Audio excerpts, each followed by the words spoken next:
Are you an introvert navigating the bustling world of learning and development? But do you feel like you're swimming against the tide of endless conversations, networking events, and group activities? Well, you're not alone. And in fact, you're in exactly the right place. Hello and welcome to the L&D Academy. I'm Irina, and today we're going to flip the script on what it means to be an introvert in L&D. From leveraging your quiet superpowers to mastering the art of recharging, I'm about to show you how to thrive in this extroverted industry. So, whether you're an observer, a deep thinker, or someone who finds energy in solitude, this video is tailored just for you. Ready to own your introversion? Let's dive in. What does it mean to be an introvert? Contrary to popular belief, introversion has less to do with how sociable someone is and more with how they recharge and get their energy. One of my most favorite ways to explain the difference is with a car. Imagine you have two cars, one electric and one with a solar panel, because you clearly are an environmentally conscious individual. So let's say that on Monday, you decide to take out your electric car out for a few errands. Let's say you need to go to the grocery shopping, do some banking, meet with friends for lunch, and stop by the post office to pick up a package.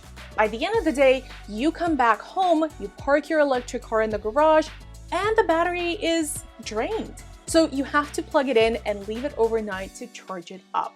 On Tuesday, you happen to need to do the exact same things: grocery shopping, banking, lunch, and the post office. But you decide to take your solar panel car. Now, you drive around all day, and by the time you come back home, it is fully charged and ready to go. The same is true for people. Extroverts are like our solar car. The more time they spend outside interacting with the world around them, the more energized they feel. Introverts are like our electric cars. They will accomplish the exact same things as extroverts, and chances are they will look very sociable doing it. But by the time they come home, they need to recharge their batteries by spending some alone time, like reading a book, watching a movie, or staring at nothing in particular. Now, if you want to learn more about the differences between extroverts and introverts, check out the link in our blog post in the description down below, or take a look at the works of Carl Jung and the Myers-Briggs Type Indicator. How can introversion impact your career in L&D? While introverts have many valuable habits like listening and observing, attention to detail, empathy, strategic planning, and so many others, they may also experience difficulties, especially when it comes to career development. Whether you like it or not, networking is a big part of career development. And if that is something that you struggle with, then your career may suffer from it in the long run. But fear not, there are things that you can do. So here are some tips to start thriving as an introvert in L&D. First of all, carve out your alone time. We know how important alone time can be for an introvert, so don't ignore it. If you need some time to just rearrange your thoughts, or you're feeling overwhelmed by the environment that you're in, politely excuse yourself and find a quiet spot. We promise no one is going to be mad at you, especially if you explain why you need it.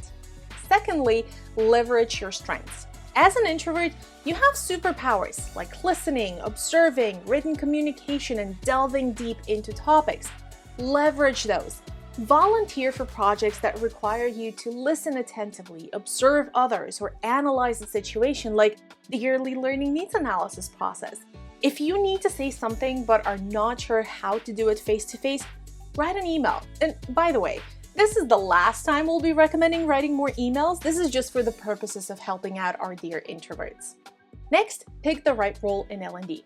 Did you know that some L&D roles do not require as much social interactions as others? For example, LMS administrators mostly work with the learning management system. Perhaps you can specialize in one of those roles. Just pick the ones that you think might be interesting and compare your existing competencies to the ones needed for the role of your choosing. Our next tip is to build one-on-one relationships. Just because you might feel anxious during networking events doesn't mean you don't do network at all. Leverage the power of one-on-one relationship. Pick a person and approach them for a coffee chat or lunch. Use your superpowers of listening and observing to learn more about them. Ask appropriate, thought-provoking questions that will help you build trust and rapport. And do it for the sake of creating a new friendship, not only when you need something in return. Relationships take time. Finally, just bite the bullet. Sometimes you just have to turn your extrovert mode on.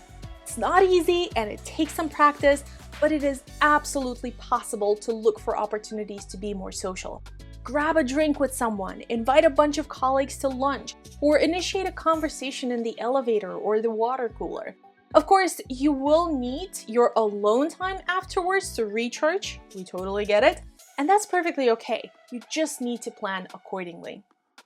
Thriving as an introvert in the world of learning and development might feel like navigating with a solar panel on a rainy day, but with the right strategies, you will shine brighter than ever. Embrace your unique strengths and remember that even introverts can conquer the networking jungle. Sometimes you just need a good recharge session afterwards.